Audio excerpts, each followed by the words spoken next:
아멘. 오늘 이 귀한 예배 가운데 세상을 이길 힘과 능력과 은혜를 허락하실 주님을 기대합니다. 이 시간 은혜로 충만하고 성령으로 충만하여서 하나님이 주시는 놀라운 은혜로 세상을 이길 수 있는 저와 우리 성도들 모두가 되시길 간절히 축원합니다. 오늘은 귀한 시간 귀한 말씀을 통하여서 우리가 넘어져도 실족하지 않음은 이란 제목으로 하나님의 귀한 말씀을 함께 나누고자 합니다. 목적이라는 것은 참으로 좀 중요합니다. 같은 칼을 들었지만 사람을 살리기 위하여 의사가 칼을 들으면 그것은 생명의 칼이 되고, 범죄자가 죄를 짓기 위하여 칼을 들게 되면 그것은 죄악의 칼이 됩니다. 같은 펜을 들었지만 누군가를 격려하고 칭찬하기 위하여 글을 쓰는 펜을 들었다고 한다면 그것은 생명의 펜이 되지만, 누군가를 비난하고 비방하기 위하여 글을 쓰기 위해 펜을 들었다고 한다면 그 펜은 죽음의 펜이 됩니다. 이는 물질 역시도 마찬가지입니다. 몇 해 전 계속해서 교회 안에 교회를 망치는 것은 돈이다 하는 주제가 많이 증거되었던 적이 있습니다. 그러나 물질적인 풍요나 혹은 교회에 과공급되는 것들이 사실상 교회나 성도들을 주님 안에서 멀어지게 하거나 병들게 하는 것은 사실이겠지만, 돈 그 자체가 부정한 것이거나 돈 그 자체가 나쁘다라고 말할 수는 없습니다. 돈의 목적과 방향이 중요한 것이죠. 영혼과 생명을 살리는데 돈의 목적이 있다면 돈처럼 영향력을 갖는 것은 없습니다. 그렇지만 반대로 영혼과 생명을 죽이는데 돈처럼 위험한 요소도 없는 것이죠. 무엇이 중요한가? 목적이 중요하다라는 것입니다. 저는 실상 어린 나이에 목회를 하면서 재주가 많이 없었기 때문에 제가 항상 모든 일을 할 때 염두에 두는 것은 목적이었습니다. 무슨 목적을 가지고 어떤 사역을 하는가? 그리고 교회의 행정과 교회의 어떤 치리 요소는 어떤 목적을 갖고 있는가? 이것이 늘 제가 염두에 두고 고민했던 요소였습니다. 예를 들어서 우리 교회가 부흥회를 한다고 하면 부흥회에는 많은 능력이 있고 영향이 있고 또 많은 결과들이 있을 것입니다. 그렇지만 부흥회를 감당하는 목적이 어디에 있는가? 우리 교회가 예배당을 건축하기 위해서 갑자기 물질적으로 돈이 많이 필요하니 이때 결신을 시켜야 되겠다. 그래서 부흥회를 연다. 합당하지 않죠. 부흥회를 하든 어떤 집회를 하든 그것은 하나님이 택하신 영혼과 생명이 살아나는 자리로서, 은혜를 받고 신앙이 결단되는 자리로서 감당되어야 할 것입니다. 그래서 우리 교회가 1년에 한 번 감당하는 여리고 집회는 연말에 우리가 뭔가 더 많이 헌신하고 더 많은 것을 결단하기 위하여 모였다기보다는 올 한 해 하나님 베풀어 주신 은혜를 좀 정리하면서 다가올 한 해를 준비하며 신앙으로 믿음으로 결단하는 자리라고 할 수가 있겠습니다. 실상 제가 사역을 하는 데 있어서 늘 그래서 염두에 두는 것은 그것의 목적이 무엇인가 하는 것입니다. 이것은 성도들의 고견을 듣거나 각종 목회 행정을 치리하는 일에 있어서도 역시 그러합니다. 목회를 하다 보면 여기저기에서 들려주시는 좋은 의견들이 있습니다. 성도들의 번뜩이는 아이디어나 뛰어난 통찰이 전해집니다. 그러나 그것을 제가 들을 때 저는 그 안건의 뛰어남이나 특별함보다는 그들이 가진 생각의 목적을 파악하려고 합니다. 왜 저 이야기를 제게 들려주시는가? 저분의 그 고견은 어떤 의미와 목적을 갖는가? 이것을 좀 생각합니다. 아무리 번뜩거리는 놀라운 아이디어라도 목적이 합당하지 않다면 반응하지 않습니다. 왜냐하면 영혼 구령에 확실한 목적이 보이지 않는다면 우리가 주님의 교회로 함께 모여서 그것을 감당할 명분이나 감당할 이유가 없기 때문에 그러합니다. 그래서 우리가 무언가 우리의 삶을 믿음으로 바로 세워간다고 할 때 늘 우리가 파악해야 할 것은 우리 자신과 우리 자신을 둘러싸고 있는 것들의 목적입니다. 우리가 무언가를 소망하고 기대하며 삶을 아름답게 세워간다고 할 때 그것들의 목적은 어디에 있는가? 가만 한번 생각해 보아야 한다는 것이죠. 우리 가정은 행복해야 합니다. 그렇죠? 행복한 가정을 이루는 것이 아름답고 또 성도에게 있어서는 중요한 일이죠. 그런데 행복한 가정을 이루는 목적은 무엇입니까? 내가 조금 더 편안하고 즐기고 누리기 위해서 우리 가정이 평안해야 된다. 행복해야 된다. 이것이 목적입니까? 우리의 자녀가 입시에 성공하고 취업에 잘 되고 또 결혼도 잘해야 된답니다. 그래야 되는 이유는 무엇이고 그 일의 목적은 무엇입니까? 내가 돈을 많이 벌어야 됩니다. 돈을 많이 벌어야 되는 목적은 무엇입니까? 사실상 하나님 안에서 선한 목적으로 우리의 삶이 바르게 세워지지 않는다고 한다면 우리는 우리도 모르는 사이에 어느 날 하나님을 떠난 자신의 모습을 발견할지도 모릅니다. 이러한 왜곡되는 모습과 변질을 막기 위해서 우리는 지금 우리의 삶을 둘러싸고 있는 많은 요소들과 우리 자신에 대한 목적을 바르게 세워가야 한다는 것이죠. 목적이 선하고 분명하다면 반드시 그 목적대로 우리의 삶은 이루어지고 나타날 것입니다. 그래서 우리는 우리 스스로에게 늘 물어보고 우리가 꿈꾸고 우리가 소망하며 동경하는 삶의 모든 요소를 향해서 물어봐야 합니다. 그것의 목적은 무엇입니까? 우리의 삶을 둘러싸고 있는 내가 동경하고 있는 많은 것들의 목적은 무엇입니까? 다시 한번 생각해 볼 필요가 있다는 것입니다. 하나님은 우리를 향한 분명하고도 선명한 목적을 갖고 계십니다. 주님의 목적은 무엇일까요? 예수 그리스도를 통하여서 나를 구원하시는 것이 주님의 목적입니다. 주님은 이 일을 위해서 모든 것을 희생하셨고 모든 것을 감당하셨고 이미 우리 가운데 이와 같은 목적으로 함께 하시며 역사하고 계십니다. 저는 하나님을 믿고 신앙하는 성도이자 주님의 교회를 목양하는 목회자로서 절대적으로 신뢰하는 한 가지가 있습니다. 제게 감각되고 경험되는 상황과 조건은 다릅니다. 때때로는 저도 여러 가지로 부족하고 나약한 모습을 보일 때도 있습니다. 그렇지만 제가 결코 신뢰하는 한 가지, 흔들리지 않고 믿음으로 바라보는 한 가지는 하나님이 나를 향하여 목적을 갖고 계신다는 거예요. 어떤 목적입니까? 나를 구원하시고자 하는 그분의 계획과 뜻을 그분은 그치지 아니할 것이다. 여기에 대한 확신과 신뢰가 있습니다. 저는 이 주님의 목적을 결단코 의심하지 않습니다. 이는 오늘 우리가 주님의 은혜를 경험할 때, 주님의 말씀을 숙고할 때, 더 나아가 하나님의 섭리와 각종 계획의 현장 속에 있을 때 늘 잊지 말아야 하는 아주 중요한 요소입니다. 우리는 하나님의 목적 안에 있고 그 목적은 우리의 삶에 충만하게 임재되고 있다는 사실을 우리는 늘 전제해야 하는 것이죠. 구약의 사상 중에 심판 사상인데 헤렘이라고 하는 사상이 있습니다. 아마 한 번씩은 들어보셨을 겁니다. 헤렘 사상은 주님이 죄악된 자리를 심판하실 때 그 자리 뿌리까지 완전히 다 소멸하시는 심판입니다. 그래서 헤렘이 감당되는 자리는 무섭고도 두렵습니다. 왜냐하면 작은 생명 하나 주님이 허락하시지 않기 때문에 그렇습니다. 다 송두리째 진멸하세요. 이렇게 헤렘이 선포되는 성경의 메시지는 때때로 읽기에 부담스럽고 어렵고 고단합니다.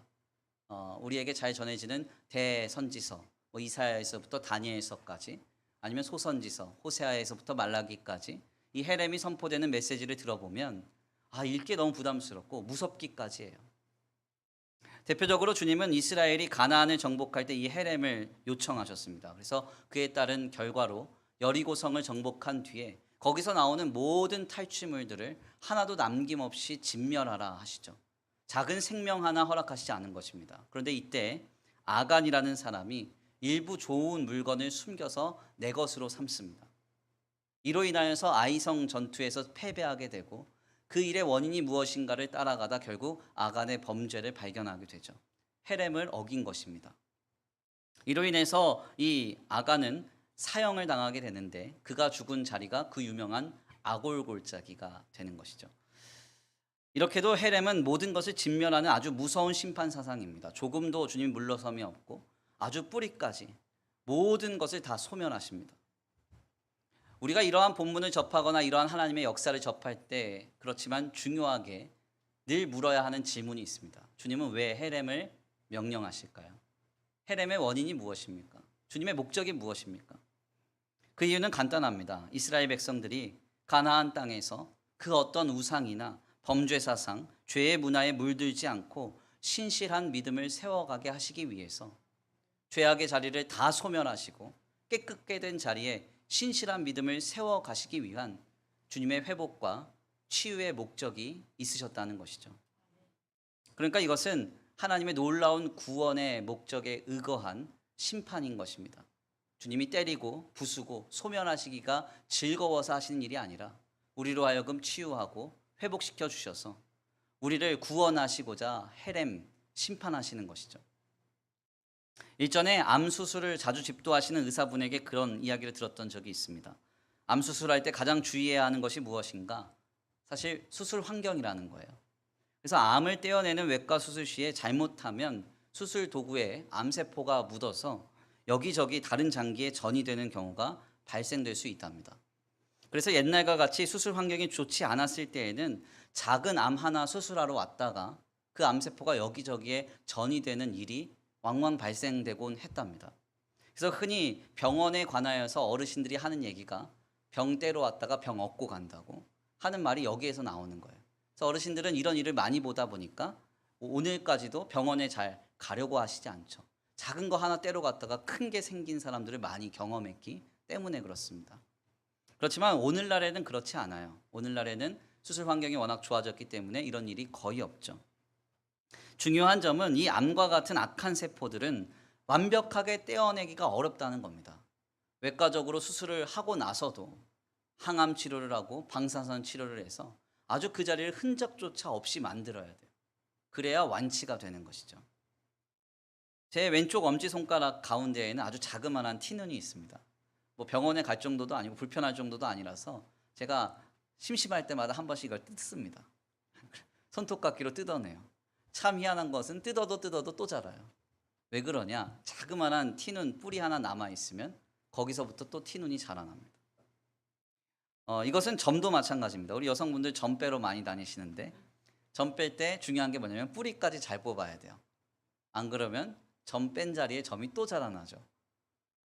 무슨 말씀을 드리려고 하는가 하냐면 하나님이 왜 헤렘 진멸하시는가 그 이유를 알아야 됩니다. 다시는 죄악이 자라지 않게 하시기 위해서. 즉 헤렘의 목적은 때리고 부수고 하는 심판이 아니라 헤렘의 목적은 치유와 구원에 있음을 우리는 잊지 말아야 하는 것입니다. 그래서 주님의 섭리와 계획, 뜻과 말씀을 숙고할 때 가장 주의해야 할 점은 바로 이 하나님의 목적을 전제하는 것입니다. 어떤 분들 간혹 요한계시록 읽다가 무섭다 그러고 못 읽겠다 그러고 두렵다고 하는데 이것은 주님의 목적을 전제하지 않고 읽기 때문에 생기는 일이에요. 하나님이 그토록 무서운 심판을 요한계시록서를 통해서 왜 증거하십니까? 나를 구원하시기 위해서 들려주시는 거예요. 그러니까 성도에게 있어서는 이것은 진정한 사랑의 음성이고 악한 마귀에 있어서는 그 공포의 음성인 거죠. 그렇지만 우리는 하나님의 택한 백성이기 때문에 이 요한계시록서를 읽을 때 우리의 마음은 더 뜨겁게 감격받게 되는 것입니다. 인간의 목적은 늘 왔다 갔다 합니다. 그렇지만 하나님의 목적은 그렇지 않아요. 우리는 어디 휴가 가고 놀러 가는 것 잠깐이라도 내 기분에 따라서 감정에 따라서 이랬다 저랬다 하잖아요. 그렇지만 하나님의 목적은 그렇지 않습니다. 인간의 감정은 있다가도 없어지는 것이지만 하나님의 목적은 분명하며 완전하며 불변합니다. 그 주님의 목적은 우리를 구원하시기 위함이에요. 그렇기 때문에 우리가 직면하는 모든 상황과 모든 것들은 다 나를 구원하시기 위한 목적을 전제합니다.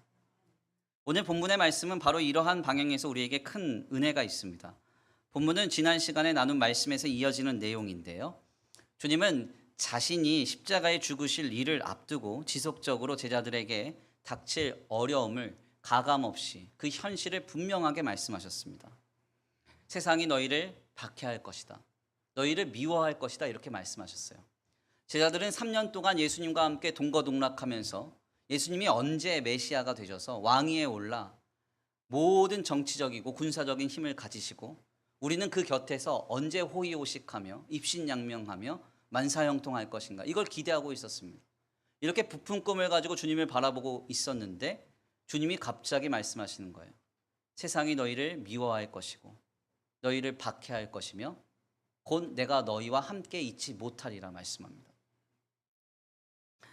이것은 제자들이 3년 동안 꿈꾸던 미래에 주님이 찬물을 끼얹으시는 것이었습니다. 실상 이 주님의 메시지는 파레시아였어요. 제자들이 동경하고 꿈꾸던 왜곡된 현실을 깨트리고 부수면서 그들로 하여금 정직하게 현실을 직시하게 하고 새롭게 생명의 길을 찾아갈 수 있는 은혜의 말씀이었습니다. 문제는 오늘 우리도 그러하지만 주님의 이러한 파레시아는 매우 분명한 사실이고 진리이겠지만 듣기에는 매우 불쾌하며 어렵다는 것입니다. 한두 번은 들을 수 있어요. 김 목사야, 너 앞으로 힘들 거야. 어려울 거야. 한두 번은 들을 수 있습니다. 근데 계속 들려진다면 어떨까요? 예, 신앙생활 할 맛 안 나겠죠. 어렵겠죠. 우리 교회 일전에 말씀으로 섬겨주신 김병년 목사님이 여리고 집회에 오셔서 말씀으로 섬겨주시고 은혜를 많이 나눠주셨는데, 이 김병년 목사님에게는 사연이 있습니다. 아이를 첫째 낳고 둘째 낳고 셋째를 낳았는데, 셋째를 낳고 사모님이 셋째 아이 젖을 먹이시다가 뇌출혈이 오신 거예요. 쓰러지셔서 옮겼는데 식물인간이 되셨습니다. 식물인간이 된 사모님을 돌보면서 새 아이를 섬기면서 더 나아가 교회까지 목양을 하니까 제정신이 아닌 거죠. 어느 날 식물인간이 된 사모님이 다리에 피가 잘 안 통한다는 이야기를 듣고 거기에 온열찜질을 하다가 잠이 들었는데 화상을 입는 바람에 다리를 절단하게 됐습니다. 이 일까지 겪으니까 목사님 정신이 제정신이 아닌 거예요. 하나님 앞에 간절히 기도합니다. 하나님, 이 모든 고통의 문제를 소멸시켜 주시고 내 아내를 일으켜 세워 주옵소서. 근데 그분이 쓰신 바람 불어도 좋아라는 책에 보면 하나님이 이렇게 응답하셨다고 전해요. 내 아내는 결코 낫지 않을 것이다. 평생 저렇게 같이 누워 있다가 너와 함께 천국 갈 거다. 주님 그렇게 말씀하셨다는 거예요. 이것은 주님의 파레시아였습니다. 현실을 명확하게 보게 하고, 그리고 그 현실 속에서 자신이 무엇을 해야 할지를 깨닫게 하시는 주님의 강권적인 메시지였어요. 그래서 그 이후로도 목사님은 새 아이들을 돌보며 사모님을 아름답게 섬기며, 그리고 다드림교회라는 교회를 아름답게 섬기고 있습니다. 하나님 복 주셔서 우리 교회보다 훨씬 더 크고 이 한국교회에 귀하게 들어 쓰임받는 교회가 되었어요. 무슨 말씀을 드리려고 하는가 하냐면, 주님의 파레시아는 때때로 듣기에 어렵습니다. 그리고 불쾌할 수도 있고 고단하게 될 수도 있어요. 이는 제자들 역시도 마찬가지였습니다. 예수님의 제자들도 예수님의 말씀을 듣고 매우 마음이 어려웠습니다. 6절 말씀 함께 읽어볼까요? 오늘 본 말씀 이후 말씀입니다. 6절입니다. 함께 봉독합니다. 시작. 너희 마음에 근심이 가득하도다. 아멘. 도리어 내가 이 말을 함으로 너희 마음에 근심이 가득하였도다. 예수님을 왕으로 세워서 입신양명하려던 제자들은 예수님의 파레시아를 듣고 자신들이 동경하던 미래가 와장창 깨져버렸습니다. 그리고 근심이 가득하게 되었다는 거예요. 결국 예수님은 이러한 파레시아를 지속적으로 전하시면서 자신이 왜 이와 같은 현실을 너희에게 듣게 하고 보게 하며 또한 경험하게 하시는지를 말씀하십니다. 오늘 본문 말씀 1절인데요. 그 주님의 목적이 드러나는 거예요. 함께 봉독합니다. 시작. 내가 이것을 너희에게 이름은 너희로 실족하지 않게 하려 함이니. 아멘. 내가 이것을 너희에게 이름은 너희로 실족하지 않게 하려 함이니. 주님이 왜 그토록 다가올 어려움을 제자들에게 선명하게 말씀하시는가? 실족하지 않게 하기 위해서. 화려하고 크고 쾌락적인 것만 동경하고 있다가 예수님의 십자가 앞에서 와장창 무너지게 됐을 때 제자들로 하여금 실족하지 않게 하기 위해서 이 말씀을 먼저 하셨다는 거예요. 여기서 우리말 실족이라고 번역된 헬라어 스칸달리조라는 이 말은 덫 혹은 함정, 올가미라는 말 스칸달론에서 비롯된 말입니다. 때때로 성도에게 찾아오는 신앙과 삶의 형편의 이격은 때때로 성도에게 신앙을 잃어버리게 만드는 함정에 빠지게 만듭니다. 덫과 함정은요, 그리고 올가미는 그 특성상 몸부림치면 몸부림칠수록 더 고통스럽다는 특징이 있어요. 생각해 보십시오. 하나님 안에서 다 잘 될 거래요. 다 해결될 거래요. 그래서 그런 줄 알고 그런 감격을 갖고 현실로 돌아왔더니 아무것도 변화진 게 없어요. 몸이 너무 아파서 주님께 왔는데 주님이 치유해 주시겠답니다. 아, 치유 받았구나 하고 왔더니 병세가 더 악화됐어요. 그럴 수 있다는 거예요. 이럴 때 우리의 마음이 실족하게 되면 신앙과 삶의 현실의 이격으로 인해서 몸부림치면 몸부림칠수록 심령의 악화가 됩니다. 덫에 걸린 마음은 더 상처를 받고요. 함정에 걸린 발은 더 깊이 들어갑니다. 그리고 몸부림칠수록 올가미는 더 목을 콱 조여드는 거예요. 그래서 가장 중요한 점은 이 스칸달론에 빠지지 않는 것입니다. 성도에게 있어서 이해되지 않는 상황, 감당할 수 없는 어려움, 내 마음과 같지 않는 우리를 낙심시키는 실제적인 형편을 직면할 때 우리가 기억해야 할 것은 하나님의 목적이에요. 이와 같은 것을 왜 듣게 하시는가? 알게 하시는가? 경험하게 하시는가? 우리로 실족하지 않고 평안하게 하며 내가 너희를 구원하기 위함이다. 주님 말씀하시는 것입니다. 우리로 원치 않는 상황을 직면하게 하심은 우리를 구원하시기 위한 하나님의 위대한 계획의 과정이라는 사실을 우리는 기억해야 합니다. 우리 하나님은 우리를 구원하시기 위해서 오늘도 쉬지 않고 졸지 않고 일하고 계시며 오늘 우리와 함께하고 계시고 우리에게 은혜를 베풀고 계시는 거예요. 이러한 주님의 목적은 오늘 본문 말씀 요한복음서 16장에서 마치 수미상관의 문법처럼 첫 절과 마지막 절에 매우 분명하게 전해집니다. 요한복음서 16장 33절입니다. 우리 함께 다 같이 봉독합니다. 요한복음서 16장 33절입니다. 시작. 이것을 너희에게 이르는 것은 너희로 내 안에서 평안을 누리게 하려 함이라. 세상에서는 너희가 환난을 당하나 담대하라. 내가 세상을 이기었노라. 아멘. 이것을 너희에게 이르는 것은 너희로 내 안에서 평안을 누리게 하려 함이라. 너희가 환난을 당하나 담대하라. 내가 세상을 이기었노라. 주님 말씀하세요. 요한복음서 26장의 이 말미의 이 말씀은 어떤 말씀으로부터 시작합니까?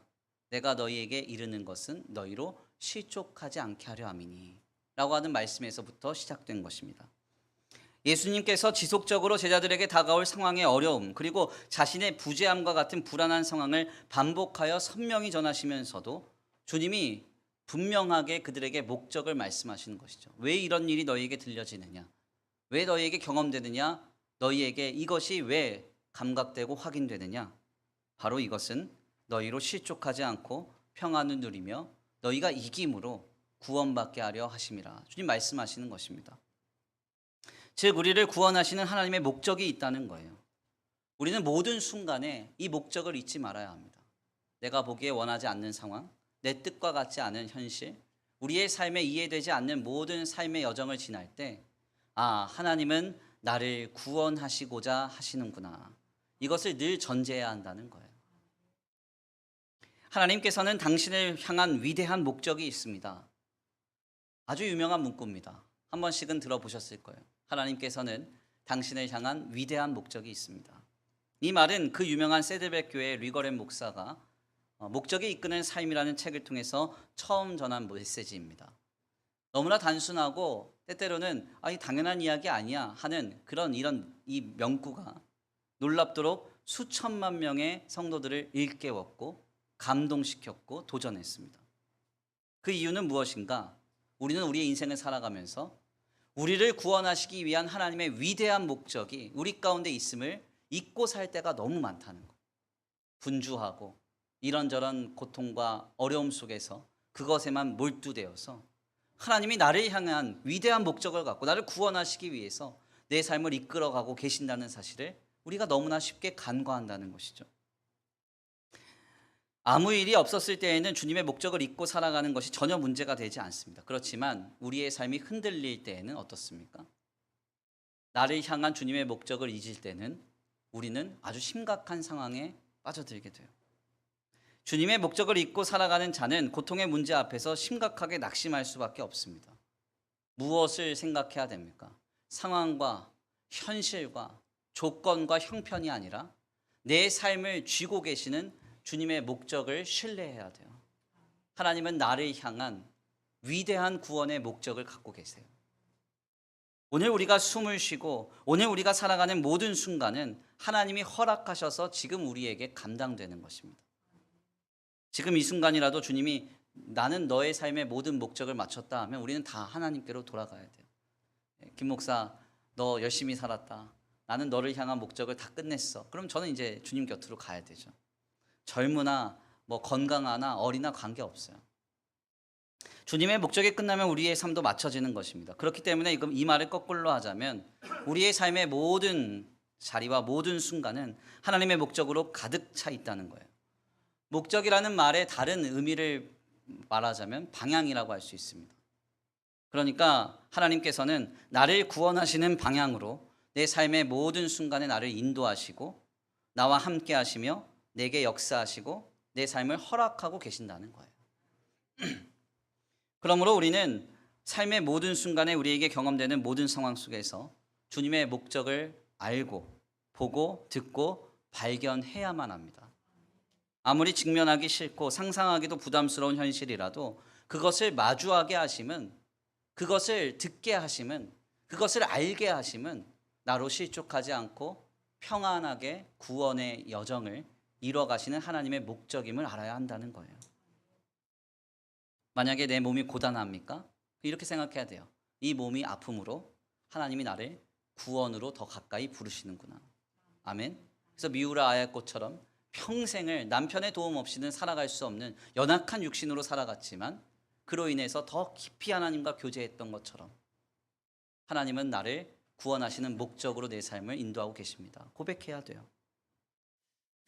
내 삶이 고단하고 내 마음과 같지 않다. 어려운 고난이 닥쳤다. 다 마찬가지입니다. 하나님은 나를 구원하시기 위한 목적으로 내 삶을 인도하고 계신다. 고백할 수 있어야 합니다. 이것을 신뢰하는 이 믿음이 우리에게 회복되어야 한다는 것입니다. 예레미야 선지자의 고백입니다. 예레미야 29장 11절에서 예레미야가 이렇게 고백해요.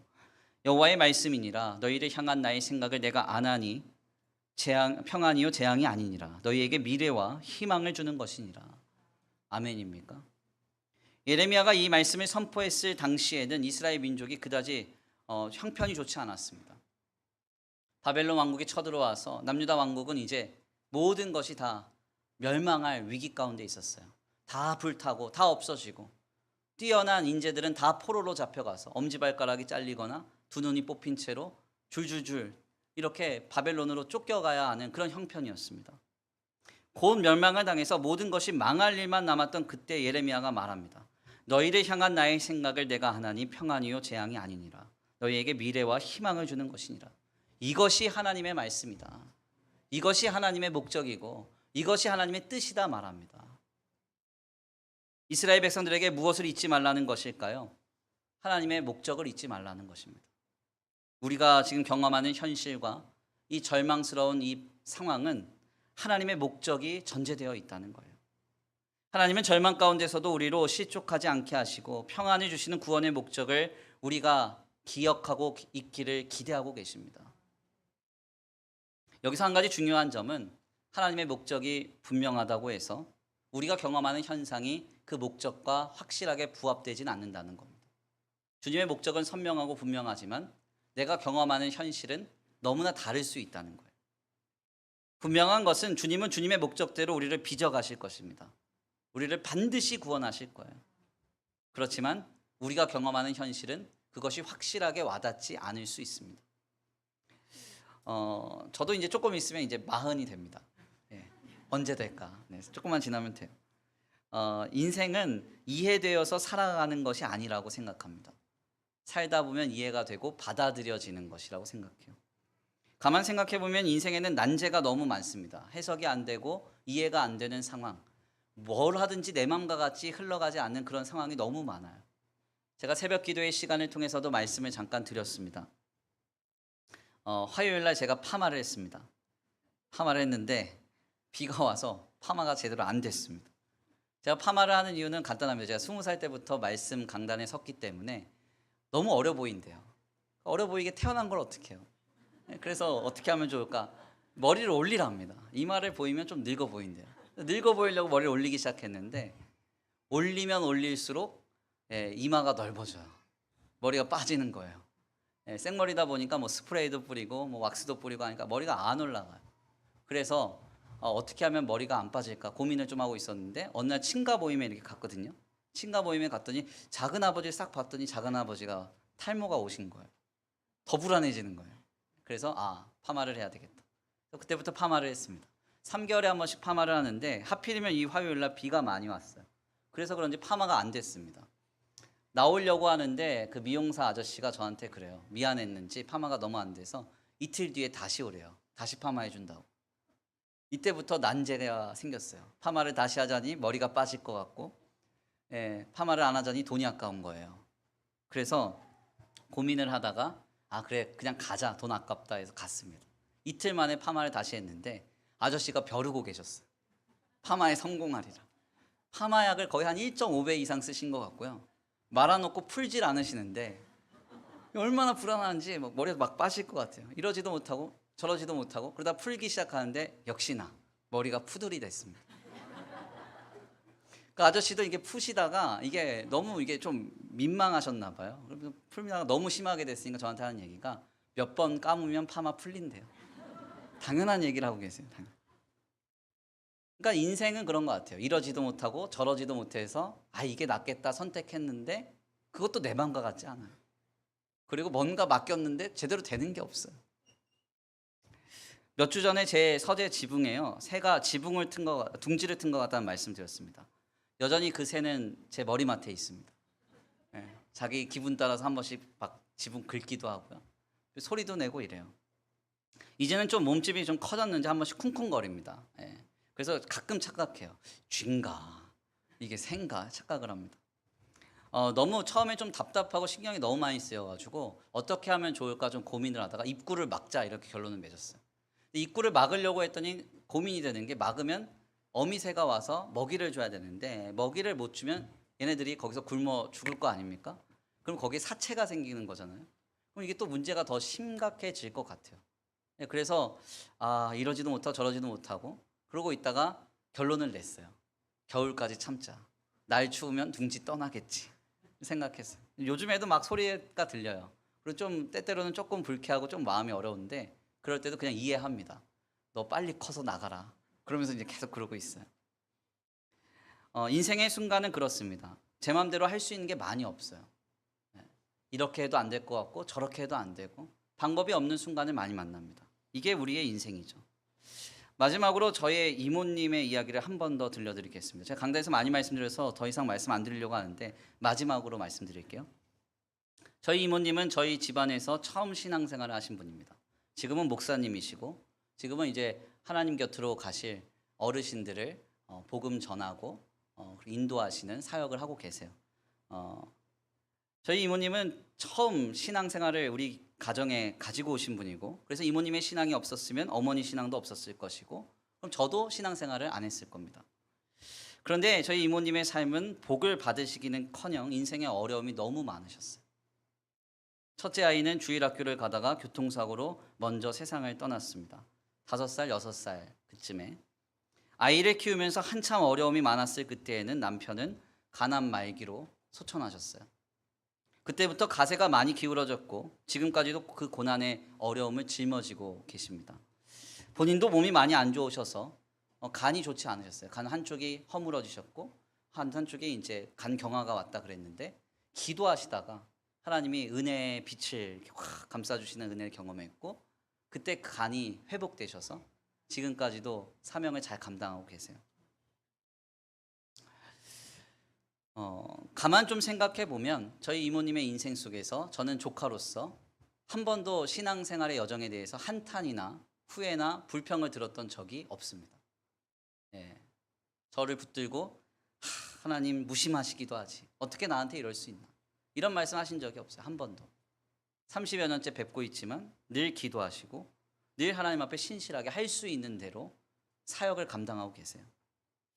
그렇다고 한다면 하나님께서 주님께 드린 공로와 헌신으로 인하여서 30배, 60배, 100배로 갚아주셔야 되지 않겠습니까?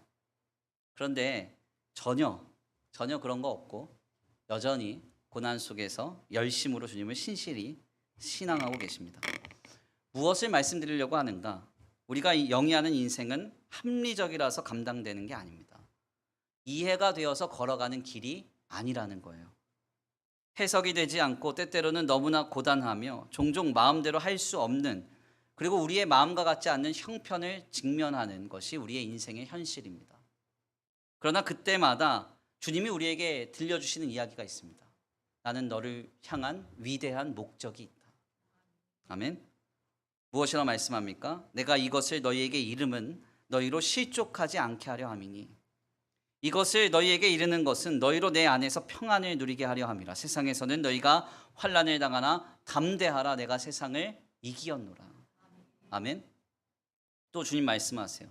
너희를 향한 나의 생각을 내가 아나니 평안이요 재앙이 아니니라. 너희에게 미래와 희망을 주는 것이니라. 이것이 하나님의 말씀이니라. 주님 말씀합니다. 하나님께서는 나를 향한 우리 모두를 향한 위대한 구원의 목적이 있습니다. 그것은 우리로 실족하지 않고 평안하게 하여 구원하시고자 하는 거룩한 목적입니다. 이미 하나님께서는 이것을 이루시고 확정하시고자 자기 자신과 같고 자신의 오직 유일한 아들이신 예수 그리스도를 우리에게 이미 내어주셨습니다. 이 구원은 확정되었고 이 목적은 변하지 않습니다. 모든 순간에 주님의 목적을 결코 잊지 마십시오. 고단한 현실 속에서도 우리로 실족하지 않게 하시는 은혜, 우리를 일으켜 세우사 구원의 완성을 이루시는 하나님의 역사, 모든 순간은 하나님이 나를 다시 일으켜 세우시기 위한 구원의 목적을 전제하고 있음을 결단코 잊지 마시기 간절히 축원합니다. 마지막으로 이재철 목사님께서 사명자반이라는 책을 통해서 권면하시는 귀한 글로 설교를 마치겠습니다. 제가 한번 읽어드리겠습니다. 그대가 사명자의 길을 걷는 한 죽음과 같은 고난과 수치가 그대를 엄습해도 제3일에 죽음을 깨뜨리고 부활하신 주님께서 반드시 제3일에 일으키실 것이다. 사람마다 3일의 기간은 동일하지 않다. 어떤 사람에게는 3일이 사흘일 수도 있고 어떤 사람에게는 3년 혹은 30년일 수도 있고 또 어떤 사람에게는 죽음 이후일 수도 있다. 그러나 한 가지 분명한 사실은 부활하신 주님께서는 그분이 작정하신 제3일에 그대를 반드시 일으키시고 그 일으키심은 영원히 영화로운 일으키심이라는 것이다. 이 사실을 믿는다면 지체 말고 그대의 갈릴리로 가라. 주님께서 거기에서부터 벌써부터 그대를 기다리고 계신다. 아멘입니까? 다시 한번 강조할까요? 그러나 한 가지 분명한 사실은 부활하신 주님께서 그분이 작정하신 제3일에 그대를 반드시 일으키시고 그 일으키심은 영원히 영화로운 일으키심이라는 것이다. 아멘. 하나님은 우리를 반드시 일으키실 것입니다. 구원의 목적은 변하지 않습니다. 항상 우리로 마지막 날 종국에 경험케 하시는 놀라운 주님의 목적입니다. 실족해 아니하시고 평안케 하시는 그 구원의 목적을 알고 모든 삶의 순간에 그 주님의 목적 붙들고 끝까지 승리할 수 있는 저와 우리 성도들 모두가 되시기를 간절히 축원합니다. 귀한 말씀 붙들겠습니다. 함께 찬양으로 결단합니다. 찬양의 가사를 생각하시면서 고백하시겠는데요. 주님, 매일 마주한 슬픔을 견뎌나가며 주님의 마음을 닮아가고 주님의 신실한 소망을 깊이 담으며 주 예수의 풍요를 채워가길 원합니다. 하나님과 동행하면서 의지하면서 하루하루를 걸어가는 우리의 믿음이 되게 하여 주시옵소서. 어떤 상황과 조건과 형편 속에서도 나를 향하신 위대한 계획, 그 구원의 목적을 잊지 않는 우리의 삶이 되게 하여 주시옵소서. 우리 다 같이 함께 귀한 말씀 붙들고 기도하겠습니다. 다 같이 기도합니다.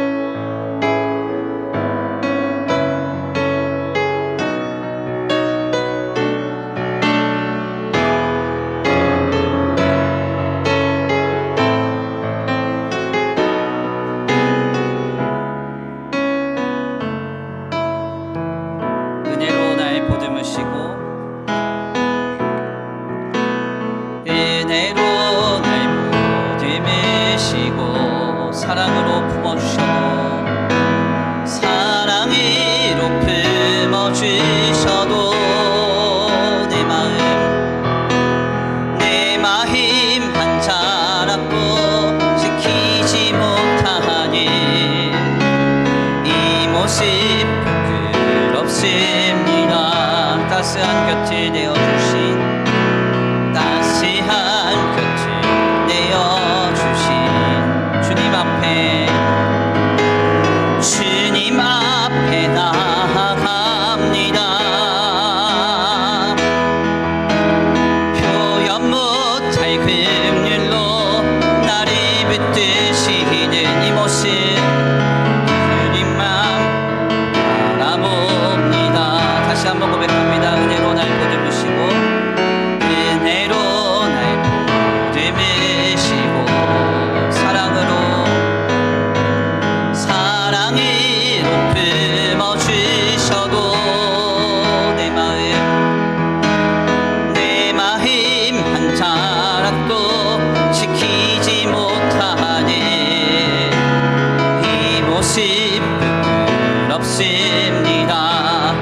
따스한 곁을 내어주신 따스한 곁을 내어주신 주님 앞에 나아갑니다. 주님 앞에 나아갑니다. 표현 못할 긍휼로 나를 붙드시는 주님만 바라봅니다. 주 이름만 바라봅니다. 매일 마주한 슬픔을 견뎌나가며 매일 마주한 슬픔을 견뎌나가며 주 예수의 마음을 닮아가네. 두려운 걸음마다 주가 동행하니 주시하며 오늘을 건네. 아멘. 주의 신실한 소망을 깊이 담으며 아멘. 주 예수의 등효를 채워가네. 하나님의 자녀로 명예 지켜가며 깊어진 삶을 주께 드리. 매일 마주한 슬픔을 견뎌나가며 매일 마주한 슬픔을 견뎌나가며 주 예수의 마음을 닮아가네. 두려운 걸음마다 주가 동행하니 아멘. 주지하며 오늘을 건네. 주의 신실한 소망을 깊이 담습니다. 주의 신실한 소망을 깊이 담으며 주 예수의 풍요를 채워가네. 하나님의 자녀로 명예 지켜가며 깊어진 삶을 주께 드리네. 아멘. 우리 이 시간 함께 기도하기 원합니다. 하나님, 우리의 삶에는 하나님의 위대한 목적이 가득 차 있는 줄 믿습니다. 나를 구원하시기 위하여, 나를 구원하시기 위하여 주님 말씀하시고 나를 구원하시기 위하여 인도하시며 보호하시며 공급하시며 역사하시는 주님이신 줄 믿습니다. 내 삶에 허락된 모든 것은 주님의 구원의 목적이 있는 줄 믿사오니 그 위대한 목적 붙들고 승리케 하여 주옵소서. 낙심치 않고 실족지 않고 이기게 하여 주시옵소서. 우리 다같이 귀한 말씀 붙들고 주여 한번 부르시고 통성으로 기도 올려드립니다. 주여 한번 부르시기도 합니다. 주여. 사랑과 은혜가 많으신 하나님 감사합니다. 오늘 귀한 시간 귀한 자리로 주님 앞에 나와 하나님의 귀한 말씀을 상고하게 하시니 감사합니다. 하나님, 이 자리에서 하나님의 위대한 목적을 봅니다. 그 구원의 목적을 봅니다. 그 구원의 목적이기에 내 삶이 때때로 고단하며 어려우며 아버지 직면하기 어려운 삶의 형편을 만나시만 그러나 주님을 의지합니다. 그러나 주님을 신뢰합니다. 그러나 주님을 붙듭니다. 주여 주여 주여 주여 주여 주여 주여 주여 주여. 아버지 주님의 목적을 어떠한 순간에도 잊지 않게 하여 주옵소서. 내가 동경하고 꿈꾸던 내 아버지 미래가 아버지 산산이 부서지는 그 자리에서 주님 말씀하십니다. 이것을 너희에게 이르면 실족지 않게 하려 하며 너희에게 평안을 주려 함이라 주님 말씀합니다. 우리를 구원하시기 위하여 말씀하시고 우리를 구원하시기 위하여 경험케 하시며 우리를 구원하시기 위하여 우리의 삶에 참면하게 하시는 그 주님의 은혜를, 그 주님의 역사를, 그 주님의 목적을 우리의 마음에 품게 하여 주옵소서. 품게 하여 주옵소서. 품게 하여 주옵소서. 그 주님의 목적을 붙들고 의지하여 승리할 수 있는 우리의 믿음이 되게 하여 주시옵소서. 아버지 도우시 믿습니다. 아버지 함께 하시 믿습니다. 아버지 역사 하시 믿습니다. 주여 도와주옵소서. 인도하여 주옵소서. 함께 하여 주옵소서. 주님 도우시 주님의 기대합니다. 인도하시 주님의 기대합니다. 매일 마주한 슬픔을 견뎌 나가며 주의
감사합니다. 오늘 귀한 시간, 귀한 자리로 인도하게 해주시니 감사합니다. 하나님, 이 시간 이 예배 가운데 하나님의 말씀을 듣습니다. 3년 동안이나 동거동락하면서 동경하고 꿈꿔왔던 미래가 산산이 부서지는 그 자리에서 주님은 제자들에게 말씀합니다. 내가 이것을 이름은 너희로 실족지 않게 하려 하며 너희로 평안을 주려 함이라. 너희로 세상을 이기게 하기 위하여 이 상황과 이 현실을 직시하게 하고 경험하게 하며 또한 바라보게 한다고 주님 말씀하고 계십니다. 하나님, 그렇습니다. 우리가 살아가는 모든 순간에 하나님은 우리를 구원하시기 위한 자신의 목적을 그치지 아니하시는 주님이신 줄 믿습니다. 그러므로 내 삶의 모든 자리는 나를 구원하기 위한 하나님의 목적으로 가득 차 있으며 그 목적이 우리의 삶을 이끌어가고 있음을 믿습니다. 고단하든지 곤고하든지 엄혹하며 어렵든지 아버지, 우리는 우리를 구원하시기 위한 주님의 목적을 신뢰하게 하여 주시옵시고 모든 것을 합력하여 선으로 이루사 우리로 실족하지 않게 하시고 평안히 구원의 여정을 이끌어가게 하실 주님을 기대하면서 우리의 삶을 믿음으로 더욱 살아낼 수 있도록 복내려 주시옵소서. 오늘 귀한 자리 가운데 하나님 앞에 나와 예배하는 거룩한 발걸음 위에 복의 복을 더하여 주시옵시고 한 주간의 삶을 주님 앞에 의탁하오니 주여 역사하시며 인도하시며 보호하여 주시옵시되 주님, 간절히 소원합니다. 한 주간의 모든 삶의 자리에 우리를 구원하시기 위한 주님의 목적이 충만하게 이미 임재된 줄 믿사오니 주님과 함께 걸어가면서 우리를 향한 주님의 놀라운 구원의 은혜와 역사를 누리는 복된 한 주간의 삶이 되도록 역사하여 주시옵소서. 이 시간 주님 앞에 귀한 예물 올려드립니다. 이 예물이 쓰여지는 곳곳마다 영혼과 생명이 살아나게 하시고 하나님의 나라와 주님의 복음을 위하여 쓰임받는 거룩한 예물 되도록 복내려 주시옵시되 아버지, 이 예물이 쓰여지는 곳곳마다 영혼과 생명이 살아나게 하시고 하나님의 나라와 주님의 복음을 위하여 쓰임받는 거룩한 예물 되도록 복의 복을 더하여 주시옵소서. 들어진 손길 위에 하나님 복을 주시고 이들의 가정과 생업을 기억하시고 모두가 힘들다고 하는 이 시국 가운데 세상과 사람과 물질에 영향받지 아니하고 오직 하나님께로부터 오는 복과 은혜를 차고 흔들어 넘치도록 공급받게 하여 주시옵소서. 도시주 믿고 감사함을 올려드리오며 사랑과 은혜가 많으신 우리 구주 예수 그리스도의 이름으로 감사하며 기도 올려드립니다. 아멘. 이제는 우리 주 예수 그리스도의 은혜와 성부 하나님의 극진하신 사랑하심과 성령 하나님의 내주 교통하심이 오늘 귀한 말씀 가운데 깨닫고 우리의 삶의 모든 곳에 하나님의 위대한 목적이 있음을 기억하며 그 목적을 붙들고 살아가기로 결단하는 모든 성도들 머리 위에 이제로부터 영원토록 함께 있을지어다. 아멘.